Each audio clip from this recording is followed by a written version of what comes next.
Hello students. तो कैसी चल रही है आप लोगों की प्रिपरेशन? काफ़ी अच्छी चल रही होगी। ये उम्मीद तो रहती है और साथ में ये भी उम्मीद होती है कि अगर कोई प्रॉब्लम्स है तो आप ज़रूर हमसे डिस्कस करोगे। व्हाट्सएप नंबर होता है, उस पर आप मैसेज कर दो। मेल आईडी भी होता है डिस्क्रिप्शन में, उसमें भी आप मुझे बता सकते हो कि सर ये फला-फला टॉपिक्स में प्रॉब्लम है और ये सारी चीज़ें हैं। बाकी अभी ऑप्टिक्स क्लास 12th के लिए मैं अभी कंप्लीट कर रहा हूँ, ओनली फॉर क्लास 12th। ठीक। अब इसमें एक चीज़ और आपको बता दूँ, इसमें कई चीज़ें बहुत छोटी-छोटी मैं उठाता हूँ, तो आप लोगों को ये लग रहा होगा कि यार ये सर क्या काफ़ी छोटी चीज़ को उठा रहे हैं, क्या मतलब इस बात का? लेकिन वो मैं केवल इसलिए बताता हूँ ताकि ऐसा ना हो कि उसकी वजह से अगर आपको पता है तो अच्छी बात है और अगर नहीं पता है, तो उसकी वजह से आपको कोई प्रॉब्लम क्रिएट ना हो। चलिए, टाइम वेस्ट ना करते हुए हम यहाँ पे स्टार्ट करते हैं और सबसे पहले बात करने जा रहे हैं हम यहाँ पे प्लेन मिरर। देखिए प्लेन मिरर क्या होता है? प्लेन मिरर एक प्लेन सरफेस के थ्रू जब रे रिफ्लेक्ट करती है, उसके पीछे हम पॉलिश कर देते हैं ग्लास के पीछे। टू डायमेंशनल होता है, मैं बता दूं, थ्री डायमेंशनल नहीं होता। वैसे तो देखा जाए तो हर चीज थ्री डायमेंशनल होती है, बट प्लेन जैसा कि आपको पता है टू डायमेंशनल होता है। तो इसमें प्लेन सरफेस होता है और उसी से जो रिफ्लेक्शन होता है उसको हम बोलते हैं प्लेन मिरर। प्लेन मिरर के साथ क्या है कि इसकी खासियत होती है, इसकी खासियतें होती हैं कि इसमें जो रिफ्लेक्शन होता है, ये रिफ्लेक्शन मान लीजिए कि ये है P, तो इसकी जो इमेज बनेगी ये कुछ ऐसे बनती है।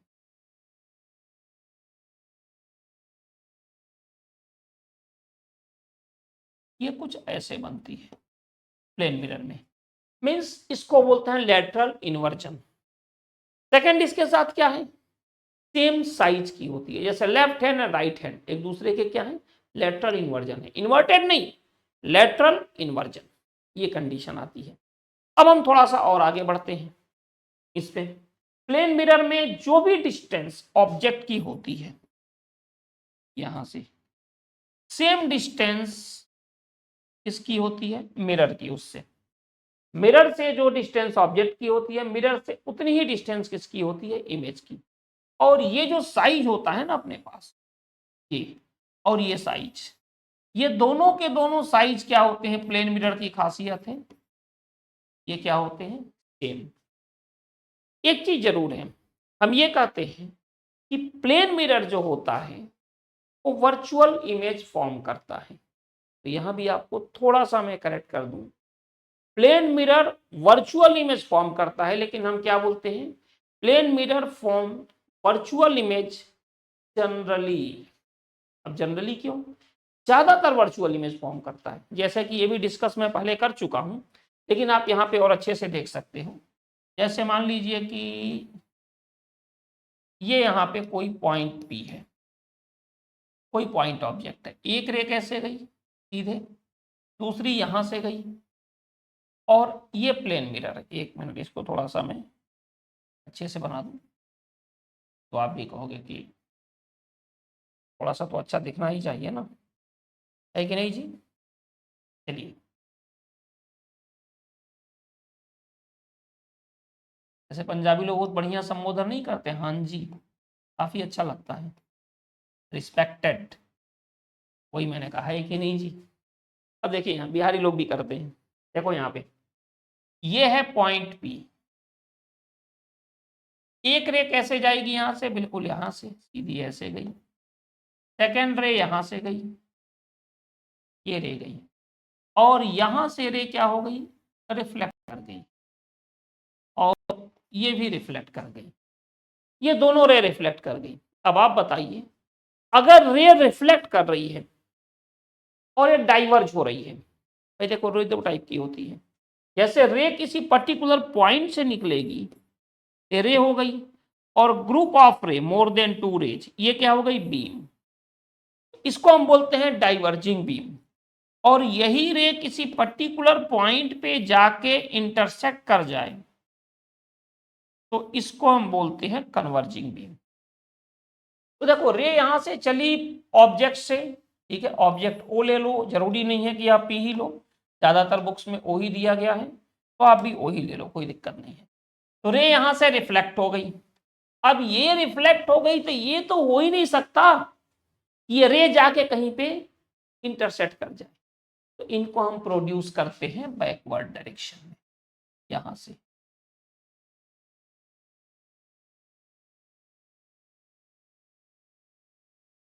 और यहां पे इमेज फॉर्म हो गई आई। तो ये जो इमेज है ये कौन सी इमेज है? Virtual image. Generally plane mirror के साथ यही होता है, plane mirror generally virtual image ही फॉर्म करता है। लेकिन एक चीज समझिए, यह यहाँ पे क्या है? Real object. अगर रियल ऑब्जेक्ट है तो प्लेन मिरर क्या करता है? वर्चुअल इमेज फॉर्म करता है, कोई दिक्कत नहीं। अब यहां समझिए, ये प्लेन मिरर है, ये आपका प्लेन मिरर है, ठीक है। अब इस प्लेन मिरर में क्या हुआ कि रे यहां से आ रही है, और रे का नेचर है कि चलिए भाई हम क्या करें कि जाके आगे कहीं इंटरसेक्ट कर जाए। बीच में मिरर आ गया, मैंने कहा ना 2 लोग जा रहे हैं मिलने के लिए, बीच में पिताजी आ गए।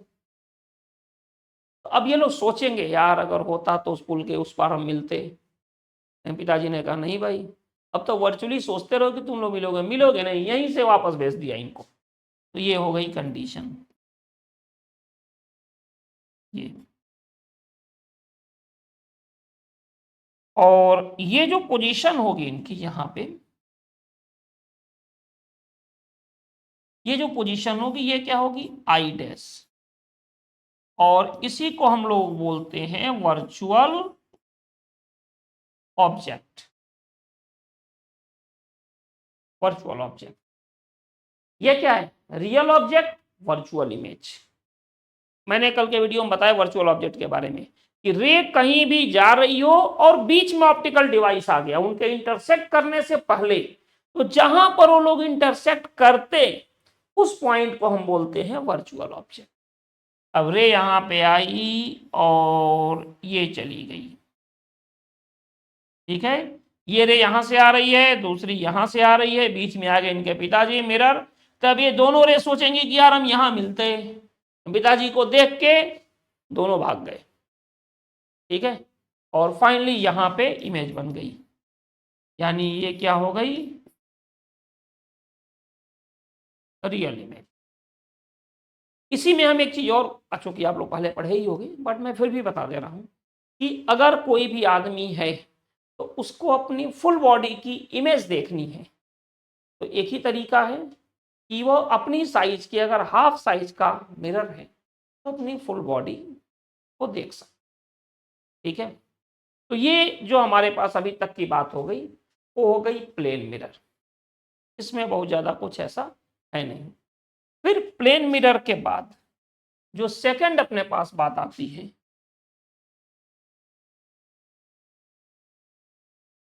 वो बात आती है स्फेरिकल मिरर। प्लेन मिरर के बाद, प्लेन मिरर के बाद हमारे पास बात आती है स्फेरिकल मिरर की। स्फेरिकल मिरर क्या होते हैं? तो देखिए यहां पे समझिए, जैसे हमने क्या किया कि एक स्फेयर ले लिया यहां पे, और इस स्फेयर को 2 पार्ट में कट कर दिया, ठीक है। इस स्फेयर को हमने क्या किया कि 2 पार्ट में कट कर दिया। तो जब 2 पार्ट में कट किया तो आउटर सरफेस को हमने क्या कर दिया? सिल्वर पॉलिश्ड इसको बोलते हैं। और दूसरा ऑप्शन क्या है कि आउटर सरफेस को तो हम कर ही दिए पॉलिश, आउटर के साथ साथ इनर सरफेस को भी पॉलिश कर दिए। दूसरा ऑप्शन है कि इनर सरफेस को भी पॉलिश कर दिए। तो ये जिसके आउटर सरफेस को हमने पॉलिश किया यहां पे, ये जो होता है ये बनता है कौन सा मिरर? आपने पहले पढ़ा होगा इसको हम कहते हैं कॉनकेव मिरर। और ये जो इनर सरफेस को हमने पॉलिश कर दिया,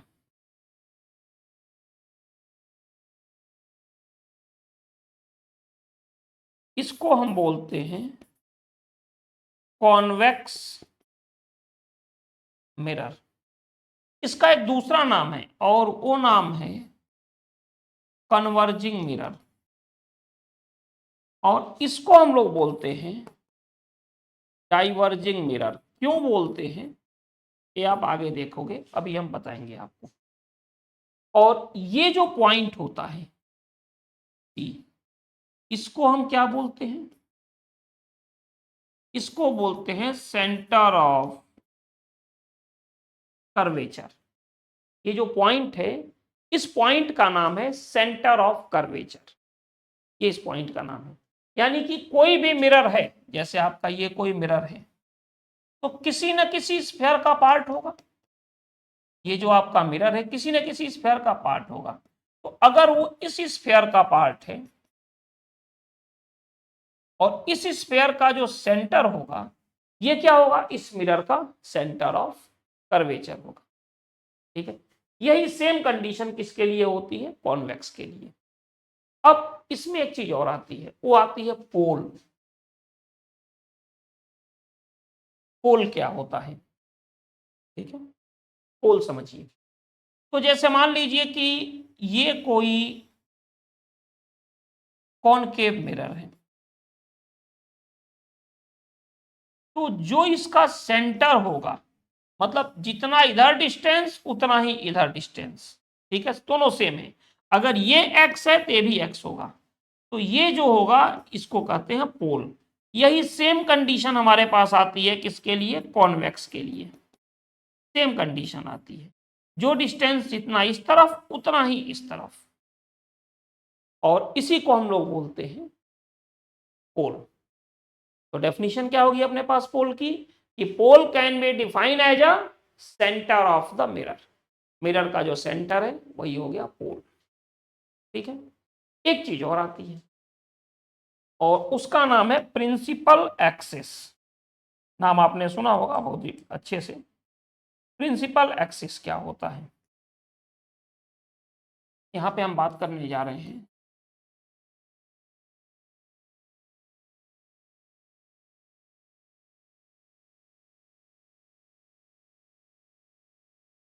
प्रिंसिपल एक्सिस। प्रिंसिपल एक्सिस क्या होता है? तो अभी अभी हमने दो चीजों का डिस्कशन किया था। एक डिस्कस किया था पोल का और दूसरा किया था सेंटर ऑफ कर्वेचर का। दो चीजों का डिस्कस किया था। अब आप एक लाइन ज्वाइन करो जो पोल को और सेंटर ऑफ कर्वेचर को दोनों को ज्वाइन करती है। उसी लाइन को हम कहते हैं principal axis. It is the line join the centre of curvature and pole of the mirror. Centre of curvature of the mirror and pole of the mirror. देखिए कुछ ये हो जाएगा। ये मान लीजिए आपके पास मिरर है,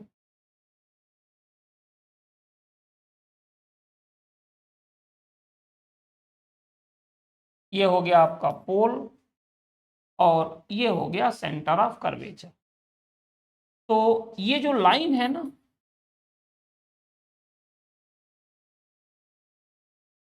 इसी को बोलते हैं प्रिंसिपल एक्सिस। और सेंटर ऑफ कर्वेचर और पोल के बीच के डिस्टेंस को हम बोलते हैं, ये होता है आर। आर को क्या बोलते हैं? Radius of curvature. यहां पे जो आर है ये रेडियस ऑफ कर्वेचर है। ठीक है, centre of curvature, radius of curvature हो गया। सेम कंडीशन कॉन्वेक्स के भी साथ होती है। यहां पे देखिए यार, इसमें डिजाइन बहुत बनानी पड़ती है। ये अपना हो गया पोल और ये हो गया सेंटर ऑफ कर्वेचर, और ये जो डिस्टेंस है इसको कहते हैं रेडियस ऑफ कर्वेचर। और इसका ये प्रिंसिपल एक्सिस हो गया, प्रिंसिपल एक्सिस। तो क्लियर है, it is a line join two points pole and centre of curvature. इसको हम लोग बोलते हैं क्या, प्रिंसिपल एक्सिस। अब इसमें एक सबसे इंपॉर्टेंट चीज आती है और उस इंपॉर्टेंट चीज का नाम है फोकस। फोकस क्या होता है, तो आप यहां पे देखिए, अब हम बात करने जा रहे हैं फोकस। देखिए दो चीज आती है, फोकस के साथ ही साथ हम बात करेंगे यहां पे focal length. Focus and focal length क्या होता है, तो थोड़ा सा मैं आपको बता दूं।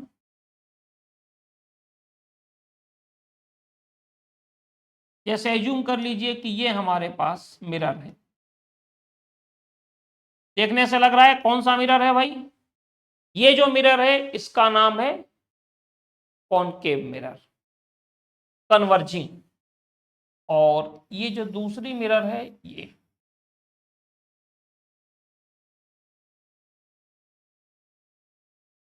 ये है डाइवर्जिंग मिरर। ये हो गया प्रिंसिपल एक्सिस, इसमें भी ये हो गया प्रिंसिपल एक्सिस। ये अपना हो गया पोल और ये हो गया भाई सेंटर ऑफ कर्वेचर। ये भी अपना हो गया पोल और यहीं कहीं हो गया सेंटर ऑफ कर्वेचर। अब आप समझिएगा जो मैं बोलने जा रहा हूं यहां पे, फोकस क्या होता है। मान लीजिए प्रिंसिपल एक्सिस के पैरेलल रे जा रही है, ये जो रे है प्रिंसिपल एक्सिस के पैरेलल आ रही है, और फोकस पता चल जाएगा तो फोकल लेंथ भी पता चल जाएगा। प्रिंसिपल एक्सिस से पैरेलल आने वाली रे एक पर्टिकुलर पॉइंट पे इंटरसेक्ट करती है जाके, ये जो है एक पर्टिकुलर पॉइंट पे जाके इंटरसेक्ट कर जाती है, और इसी को हम बोलते हैं फोकस, इसको कि कैपिटल एफ से डिनोट करते हैं। और दो डेफिनेशन होती है, एक थोड़ी सी बेटर होती है जो इसके बाद मैं बोलूंगा। तो ये जो सेपरेशन होता है, separation between focus and pole, separation between focus and pole is called focal length. But the focal length of concave mirror is real. Concave mirror का जो फोकल लेंथ होता है वो रियल होता है। लेकिन अगर हम यही यहां पे देखें, मान लीजिए कि ये कॉन्वेक्स मिरर है, इसमें भी प्रिंसिपल एक्सिस से पैरेलल यहां पे रेज आ रही है, आप देख सकते हो ये जो रेज है कैसे है, parallel to the principal axis. अच्छा, प्रिंसिपल एक्सिस से जो रे आएगी ना बेटा, वो ऐसे ही चली जाएगी, ऐसे ही चली जाती है। तो क्या हो जाएगा यहां से, ये जो रे है वो डाइवर्ज होगी, तो इसको आप प्रोड्यूस करोगे पीछे की तरफ,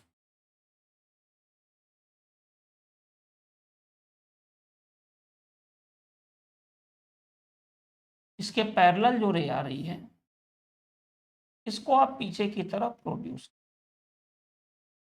और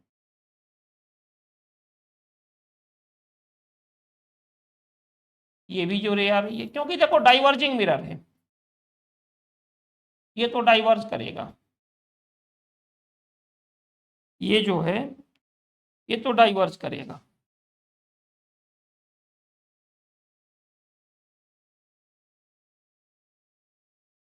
ये डाइवर्ज करेगा। तो ये जहां इंटरसेक्ट करेंगे हो गया फोकस, और यहां भी पोल और फोकस के डिस्टेंस को ही हम लोग बोलते हैं फोकल लेंथ। बट कॉनकेव की जो फोकल लेंथ है कॉन्वेक्स की, ये कौन सी है, और ये जैसे जाएगी वैसे ही वापस आ जाएगी, ये कौन सा होता है, वर्चुअल फोकस होता है। जबकि कॉन्वेक्स मिरर की फोकल लेंथ जो होती है वो रियल होती है। बोलने में हो सकता है कि मिरर की जगह पे कई बार मेरे मुंह से लेंस निकल जाए, तो उस पर आप लोग मिरर ही समझिएगा, क्योंकि अभी रिफ्लेक्शन की बात हो रही है, रिफ्रैक्शन की नहीं। तो मिरर और लेंस में कंफ्यूज मत हो ना, मिरर की ही बात हो रही है। जब लेंस की बात होगी तो हम लेंस की बात करेंगे। अब यहां पे एक काफी सिंपल क्वेश्चन दिमाग में आता है, मैंने कहा ना बेसिक्स पूरे हम डिस्कस करेंगे। वो दिमाग में ये बात आती है कि यार चलो आपने कह दिया, हमने मान लिया, कोई प्रॉब्लम नहीं है कहीं से। आप तो हमें ये बताओ, अगर प्रिंसिपल एक्सिस के पैरेलल रेज नहीं आ रही हो तो? ठीक है, फोकस की डेफिनेशन बोलते हैं ना कि द रे particular intersect at a particular point, the रे intersect at a particular point if incidence ray are parallel to the principal axis the point is called focus। और इसकी डेफिनेशन क्या हो जाएगी? the ray after reflection appears when ray incidence parallel to the principal axis। सुन लीजिए starting से definition, concave में बोल रहा हूं। when ray incidence parallel to the principal axis after reflection from concave mirror ray intersect at a particular point is called focus and the separation between focus and pole is called focal length। अच्छा इसमें देखिए, when ray incidence parallel to the principal axis after when ray incidence parallel to the principal axis after reflection from convex mirror ray appears to come at a particular point। ऐसा लगता है रे किसी particular point से आ रही है, called focus of convex mirror and the दूसरी definition same है, the separation between pole and focus is called focal length. लेकिन सवाल वहीं जाके रुक रहा है कि भाई चलो ये पैरेलल आ रही है, ऐसा हार्ड एंड फास्ट रूल है क्या? नहीं है भाई। रे अगर प्रिंसिपल एक्सिस का पैरेलल नहीं आया तो आप भी कहोगे तो ये है कि यहां पर सिचुएशन चेंज होती है। कैसे चेंज होती है ये हम यहां पे देख रहे हैं। देखो जैसे मान लीजिए कि हमारे पास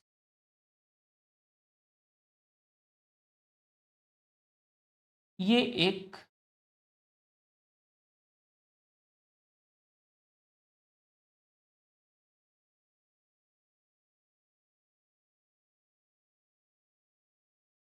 मिरर है, यहां समझिए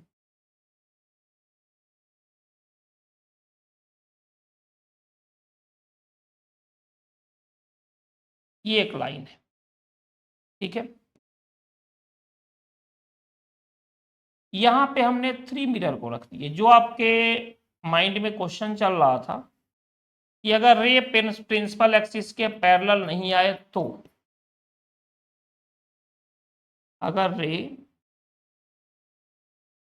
प्रिंसिपल एक्सिस के पैरेलल नहीं आए तो यहां पे तो क्या होगा? ये हो गई अपनी प्रिंसिपल एक्सिस। देखिए यहां से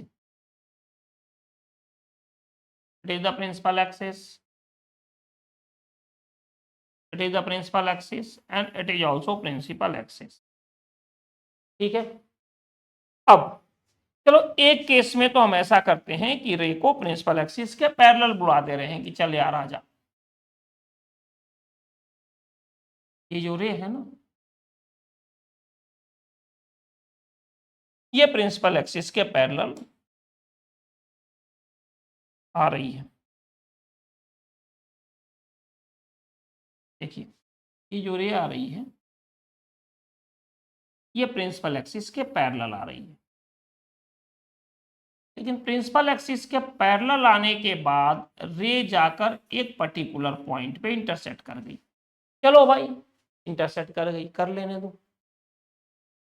फिर अगर मान लीजिए कि यही रे हमारी यहां से जाए तो, और यही रे अगर हमारी यहां से जाए तो क्या कंडीशन हो? देखिए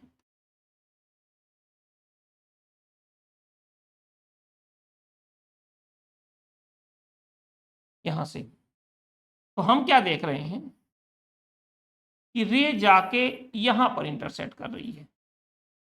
ये फोकस है पहले लेंस का f1, इसका जो है वो है f2, और यहां पे हम क्या देख रहे हैं कि ये जाके यहाँ पर इंटरसेक्ट कर रही है F3। तो इस जो लाइन को, ये जो लाइन है ना यहाँ पे आप देख रहे हो, यहाँ पे इस लाइन को हम बोलते हैं फोकल प्लेन, और फोकल प्लेन और इनके बीच के डिस्टेंस को हम बोलते हैं फोकल लेंथ। ये पोल है। तो थोड़ा सा हम मॉडिफाइड कर दें डेफिनेशन को, थोड़ा सा हम डेफिनेशन को मॉडिफाइड कर दे रहे हैं कि focal length is the separation between, focal length is the separation between pole and focal plane. That is the separation between pole and focal plane। तो अब आपसे पूछा जाए कि क्या फोकस चेंज हो सकता है? बिल्कुल चेंज हो सकता है। यहां पे फोकस प्रिंसिपल एक्सिस पर है, यहां प्रिंसिपल एक्सिस के ऊपर है, यहां प्रिंसिपल एक्सिस के नीचे है। फोकस हमारा चेंज हो गया, लेकिन फोकस तो चेंज हुआ, लेकिन क्या फोकल लेंथ चेंज हो सकती है? तो आपका आंसर होगा नो। फोकल लेंथ जो एफ है वो कभी भी चेंज नहीं हो सकती, फोकल लेंथ चेंज नहीं होती। ठीक है। हाँ, अगर उस डेफिनेशन पे आप जाओगे जो अभी स्टार्टिंग में मैंने बोला था, it is the separation between focus and pole, तो ये तो सेम है, लेकिन ये डिस्टेंस ज्यादा हो जाएगी, ये डिस्टेंस ज्यादा हो जाएगी। तो इस डेफिनेशन के अकॉर्डिंग तो फोकल लेंथ चेंज हो गई, लेकिन नहीं, फोकल लेंथ चेंज नहीं होती है, फोकस चेंज होता है। भाई अभी एक पर्टिकुलर पॉइंट पर जाकर इंटरसेक्ट की, अरे ऊपर चली गई, फोकस चेंज हो गया। ठीक है, लेकिन फोकस तो आपका चेंज हो गया, लेकिन फोकल लेंथ जो होती है separation between focal plane and pole. ठीक है, तो ये चेंज नहीं होती है। एक चीज और इसमें बता दें इंट्रोडक्टरी पार्ट में, जैसे मान लीजिए कि ये कोई कॉनकेव मिरर है या कॉन्वेक्स ही सही, कुछ भी है, ये इसका पोल है और ये इसका फोकस है, तो ये इसकी फोकल लेंथ हो गई। ठीक है, ये इसकी फोकल लेंथ हो गई। ये मान लो सेंटर ऑफ कर्वेचर है, तो ये क्या हो जाएगा आर, इसको की बोलते हैं रेडियस ऑफ कर्वेचर, और ये अगर इसका फोकस है तो ये क्या होगा फोकल लेंथ। तो जो फोकल लेंथ होता है वो हमेशा क्या होता है radius of curvature by 2, focal length F equal to R by 2, ये होता है। ठीक है, अब फोकल लेंथ का साइन क्या होता है, रूल्स क्या होते हैं इमेज फॉर्मेशन के, इमेज फॉर्मेशन कैसे होता है, तो ये सब हम लोग नेक्स्ट लेक्चर में डिस्कस करते हैं। इंट्रोडक्टरी पार्ट ये भी चल रहा है, नेक्स्ट में भी वही चलेगा मोस्ट और पॉसिबली, मतलब चलना ही चलना है। तो इसको एक बार देखिएगा, और चैनल को सब्सक्राइब नहीं किया है तो कीजिए, लाइक कीजिए, कमेंट्स कीजिए, और अगर वीडियो अच्छा लगता है तो आप शेयर भी करें, उम्मीद आप लोगों से। ठीक है, तो चलिए फिर मिलते हैं नेक्स्ट लेक्चर में। अगर इतना करोगे तो मेरा भी हौसला बढ़ता रहेगा कि चलो भाई मैं भी कुछ कर रहा हूँ। ठीक है, ओके, थैंक यू।